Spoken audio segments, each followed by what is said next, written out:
이스라엘은 지금이 초막절 기간이라고 합니다. 우리 세드로 공동체는 지금 특별 새벽 부흥이라는 이름의 절기를 지키고 있습니다. 얼마 전 레위기 23장 말씀을 묵상하면서 절기가 얼마나 중요한지를 새삼 깨닫게 되었는데요. 절기는 하나님에 대한 기억을 머리를 넘어서서 몸으로, 개인을 넘어서서 공동체로, 그리고 당대를 넘어서서 후대로 확장하고 전수하는 아주 중요한 신앙교육의 장치입니다.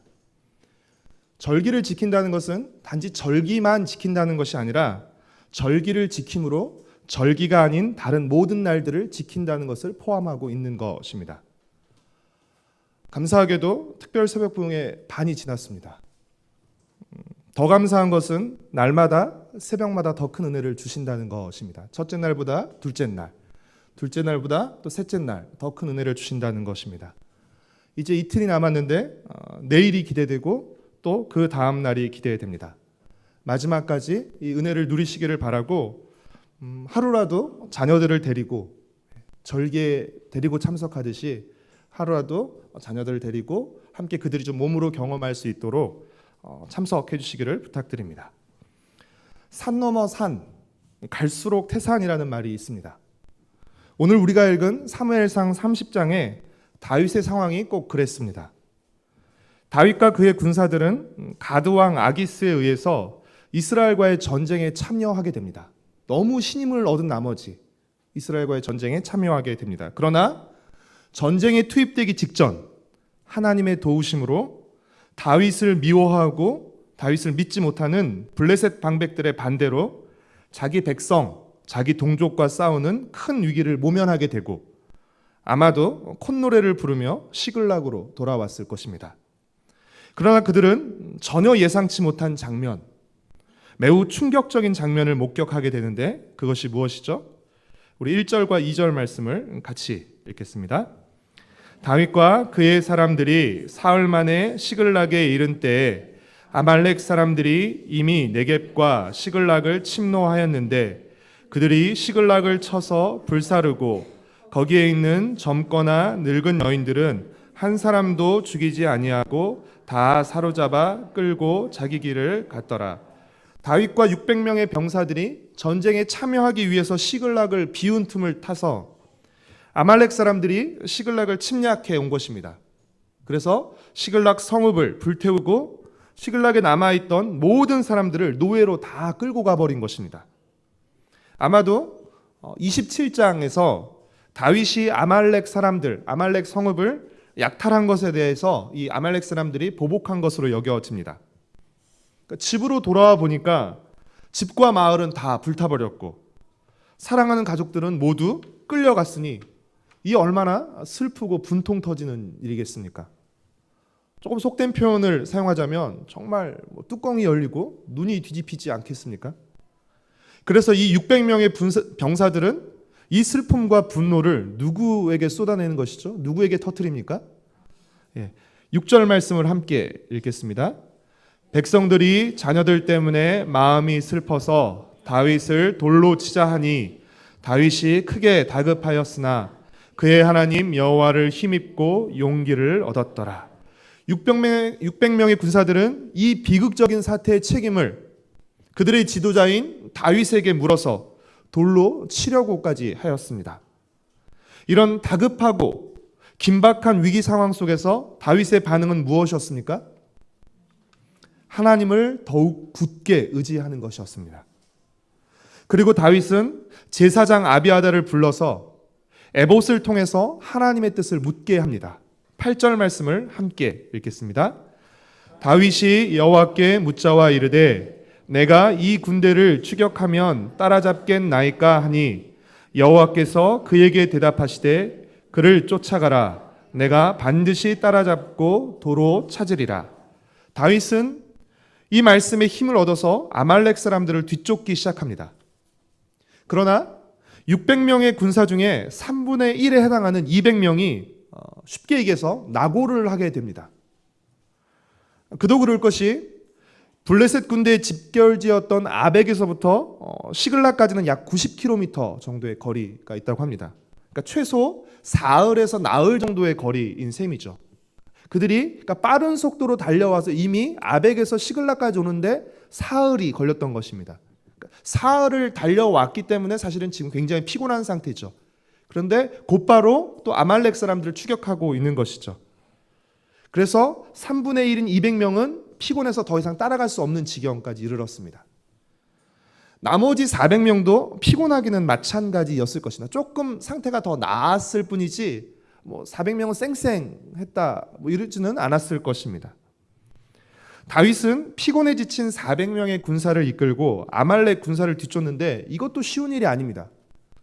지금처럼 GPS가 있는 것도 아니고 이렇게 통화해가지고 지금 어디쯤 가는지 이렇게 물어보고 알 수 있는 것도 아니고 그렇죠? 그러니까 이 광야에서 그 넓은 광야에서 아말렉 군사들이 어디로 갔는지도 모르는 상태에서 아말렉 군사들을 뒤쫓아가는 것은 결코 쉬운 일이 아니었을 것입니다.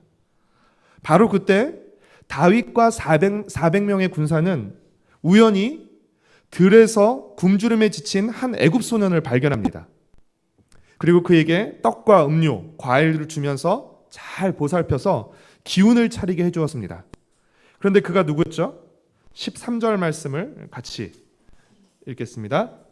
다윗이 그에게 이르되 너는 누구에게 속하였으며 어디에서 왔느냐 하니 그가 이르되 나는 애굽 소년이요 아말렉 사람의 종이더니 사흘 전에 병이 들매 주인이 나를 버렸나이다. 이 애굽 소년은 어떤 사람이었습니까? 바로 시글락을 약탈해 갔던 그 아말렉 사람의 종이었던 것입니다. 그런데 이 종이 병이 들어서 버림을 받은 것이죠. 그래서 이 애굽 소년은 아말렉이 어디로 갔는지를 잘 알고 있는 사람이었던 것입니다. 여러분, 다윗이 이 소년이 아말렉 사람의 종인 줄 알고 잘 돌봐준 것입니까? 사무엘상 30장을 보면 그렇지 않습니다. 그렇죠? 그러니까 아마 말도 못할 지경이었었던 것 같아요. 그러니까 먹여주고 보살펴주고 기운을 차리고 물어보니까 아말렉 사람의 종이었던 것이지 처음부터 아말렉 사람의 종인 것을 알고 정보를 얻기 위해서 잘 대해준 것은 아니었죠. 그렇죠? 굶주림에 지친 한 소년을 불쌍해서 돌봐준 것이었는데 알고 봤더니 이 소년이 아말렉 사람의 종이었고 아말렉 사람이 어디로 갔는지를 잘 알고 있던 사람이었던 것입니다. 그러니까 여러분 평소 만나는 사람들, 우연히 만나는 사람들 잘 대해 주셔야 됩니다. 여러분 이 소년을 만난 것 우연이었죠. 그렇죠? 하지만 이것은 결코 우연한 일이 아니었습니다. 하나님께서 이 소년을 통해서 아말렉 군대가 어디로 갔는지를 알려주시고 뒤쫓게 하신 것이죠.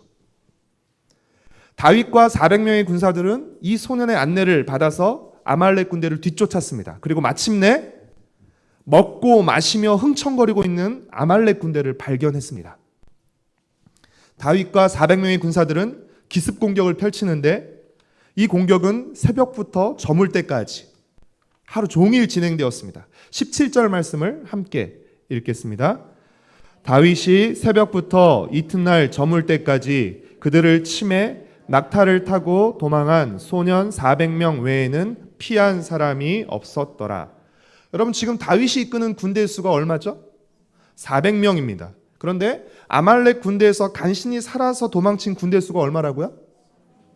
400명을 가지고 쳤는데 간신히 살아서 도망간 수가 400명이라는 것. 설마 400명이 다 도망간 건 아니겠죠?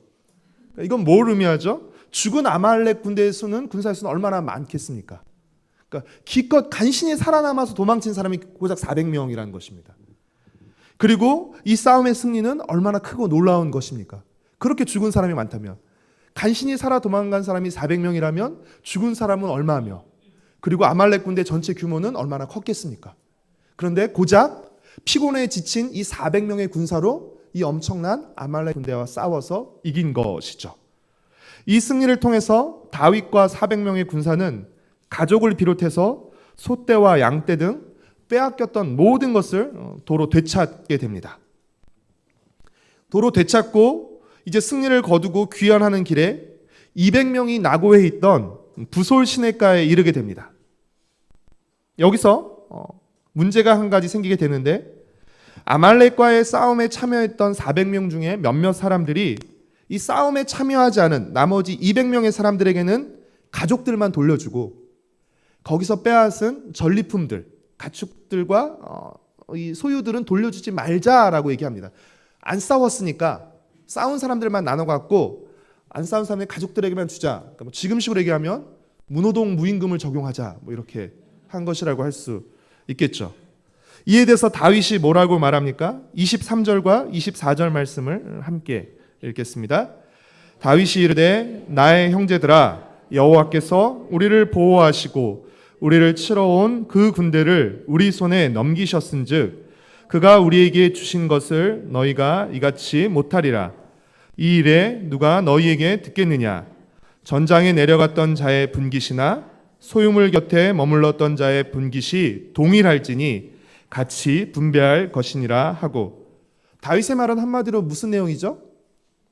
아말렉과 싸워서 거둔 승리는 우리가 잘 싸워서 우리 힘으로 싸워서 거둔 승리가 아니고 하나님이 도와주셔서 이긴 승리이기 때문에 이 싸움에 참여한 사람뿐 아니라 싸움에 참여하지 않은 나머지 사람들과도 전리품을 동일하게 나눠야 된다는 것입니다.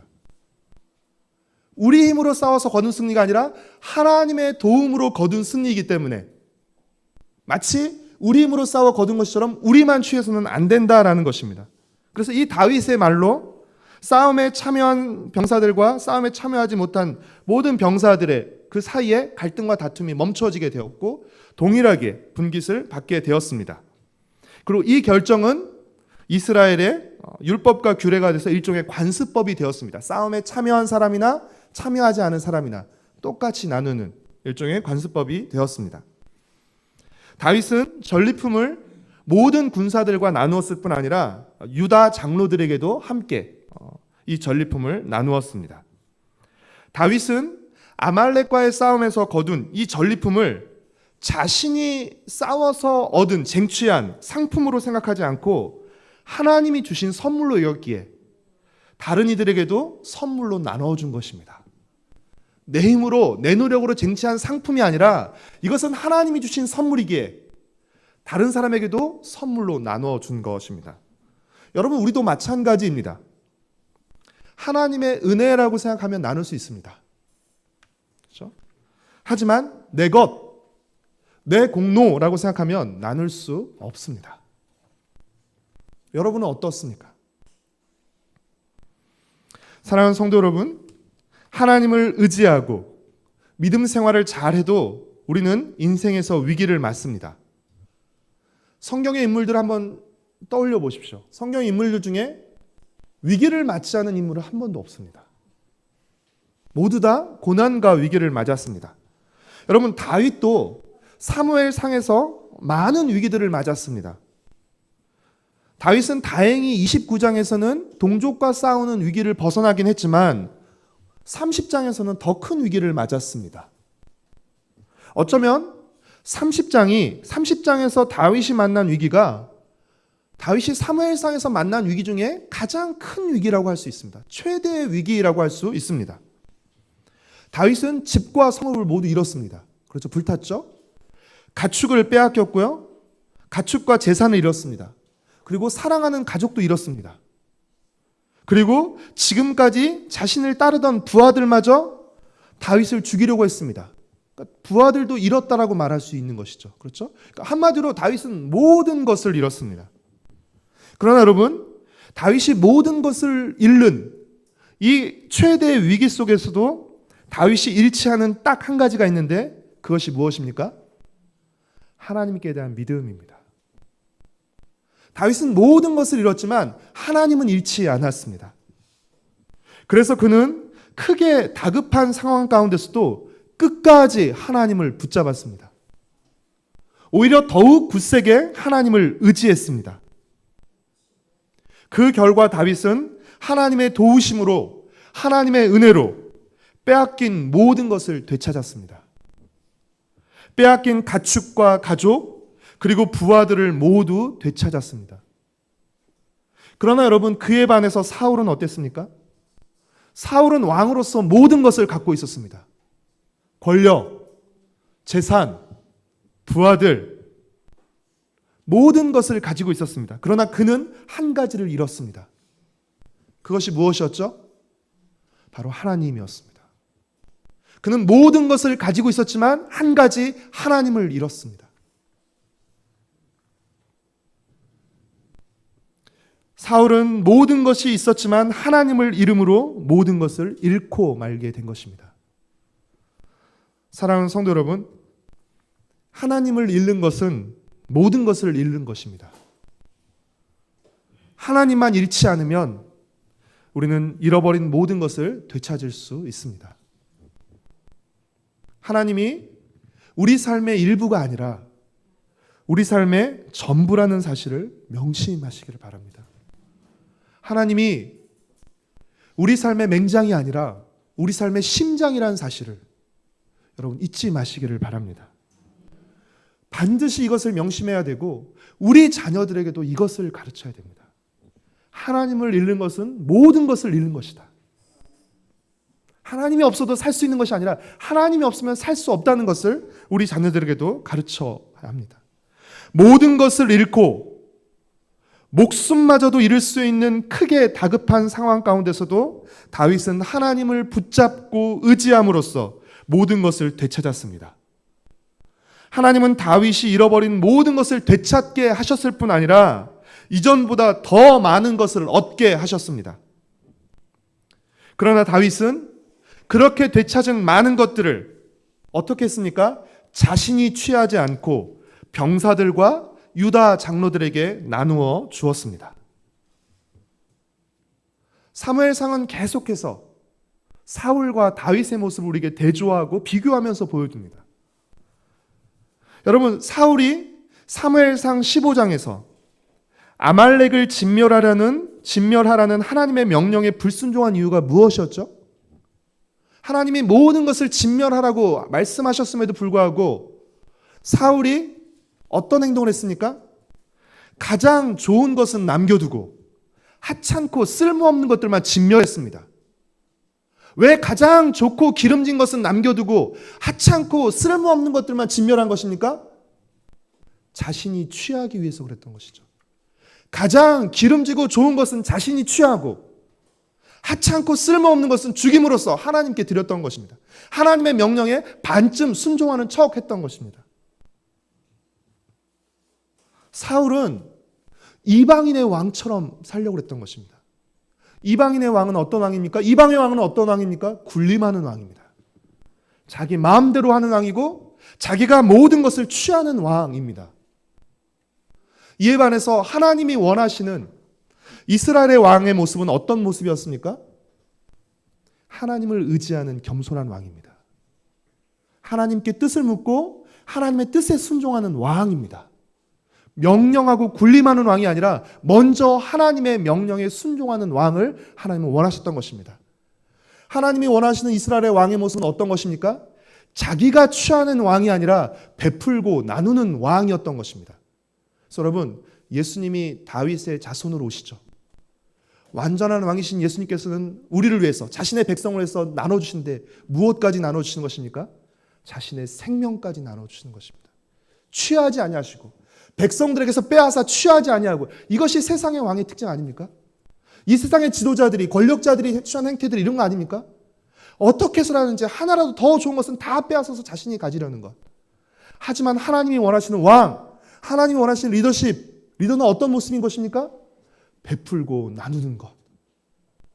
자신이 가진 모든 것을 하나님의 뜻을 이루게 사용하고 자신이 가진 것을 하나님 주신 선물로 여기면서 그것을 기꺼이 나눌 수 있는 왕.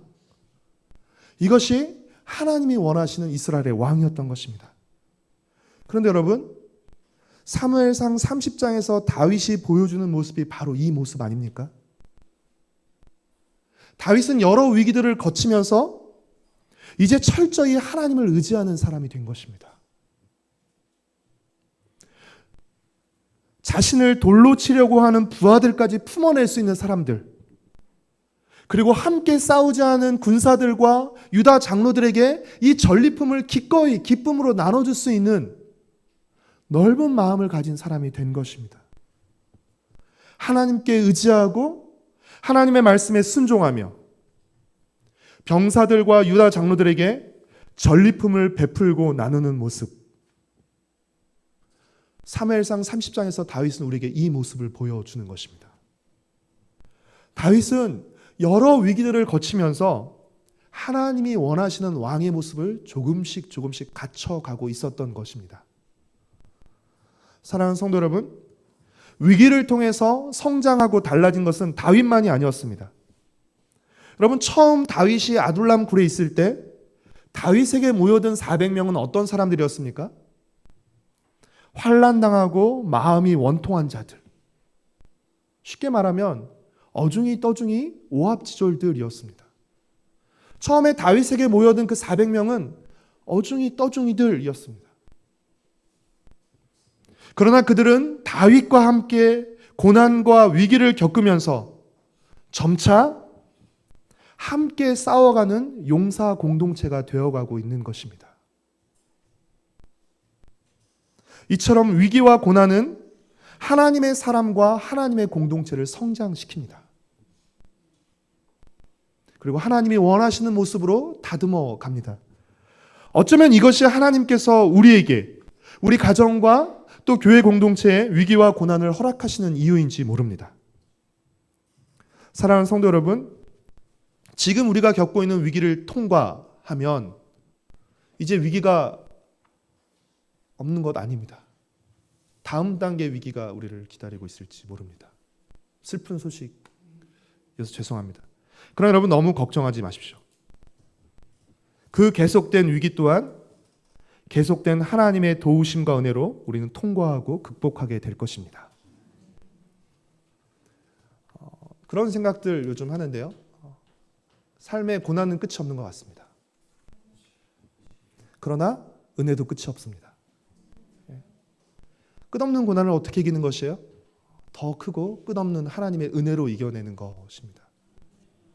그 과정을 통해서, 그러니까 어떻게 보면 계속 반복되는 것 같지만 고난, 은혜, 고난, 은혜, 모습과 형태를 바꿔가면서 계속 반복하는 것 같지만 여러분, 그 과정 통해서, 그 과정 속에서 우리는 조금씩 성장하고 있는 것입니다.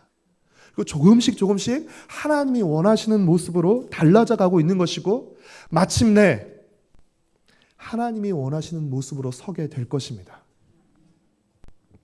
사랑하는 성도 여러분, 우리가 삶 속에서 만나는 위기와 고난을 하나님의 벌이나 저주가 아니라 하나님의 사람으로 만들어가기 위한 하나님의 교정과 훈련의 관문으로 여기시기를 바랍니다. 그런 측면에서 사무엘상 30장은 다윗이 만난 최대의 위기라고도 할 수 있지만 동시에 다윗이 왕이 되는 데 있어서 최후의 관문이라고도 할 수 있습니다. 최대의 위기였지만 최후의 관문이었던 것입니다. 여러분, 다윗은 한 방에 골리앗을 쓰러뜨리고 왕이 된 것이 아니었습니다. 수많은 위기와 고난의 관문들을 통해서 그 관문들을 통과하고 난 다음에 왕이 되었다는 사실을 명심하시기를 바랍니다. 어쩌면 한 방에 골리앗을 쓰러뜨리고 왕이 되었다면 다윗은 제2의 사울이 되었을 수도 있습니다. 사울이 처음부터 불순종한 사람이 아니었다는 건 아시죠? 사울은 나쁜 사울이 아니라 우리 안에 있는 그 모습들입니다. 그렇죠? 없고 힘드니까 우리가 주님 앞에 나오는 거 아니겠습니까? 너무 즐겁고 행복하고 걱정이 없다면 정말 힘들 겁니다. 정말 큰 믿음 없고는 주님 앞으로 나오기가 쉽지 않을 것입니다. 사랑하는 성도 여러분, 우리는 지난 주일 주기도문의 두 번째 시간을 통해서 하나님께 영광 돌린다는 것, 하나님의 이름을 높인다는 것, 하나님께 영광 돌린다는 것은 하나님을 드러내는 것이다 라는 것을 배웠습니다. 그렇다면 하나님께 영광 돌리는 삶이란 어떤 삶입니까? 하나님을 닮은 사람이 되어 살아가는 것입니다. 하나님을 닮은 사람이 되어 살아갈 때 우리를 통해서 하나님이 드러나시기 때문입니다. 하나님의 사람으로 살아가는 것, 이것이 하나님께 영광 돌리는 것입니다. 하나님의 사람으로 살아갈 때 우리를 통해서 하나님이 드러나기 때문입니다. 사랑하는 성도 여러분, 우리의 전부이신 하나님을 놓치지 마십시오. 어떤 크고 작은 위기와 고난 속에서도 하나님을 붙잡고 하나님과 함께 관문들을 통과해 가십시오. 주님이 어쩌면 우리에게 원하시는 것은 무엇일까? 모든 상황에 함께 하시기를 원하시는 것은 아닐까? 이런 생각 해봤습니다.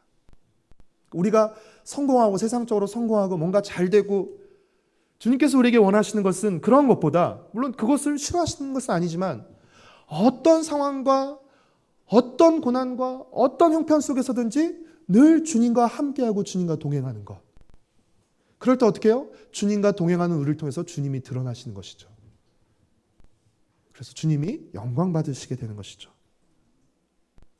우리 앞에 놓인 관문들을 주님과 함께 통과해 가면서 그 관문들을 하나하나씩 통과할 때마다 더욱 하나님을 닮아가는, 하나님이 원하시는 모습으로 한 뼘씩 성장해가는 저와 여러분, 우리의 가정과 새도록교회 공동체가 되기를 축복하고 소망합니다.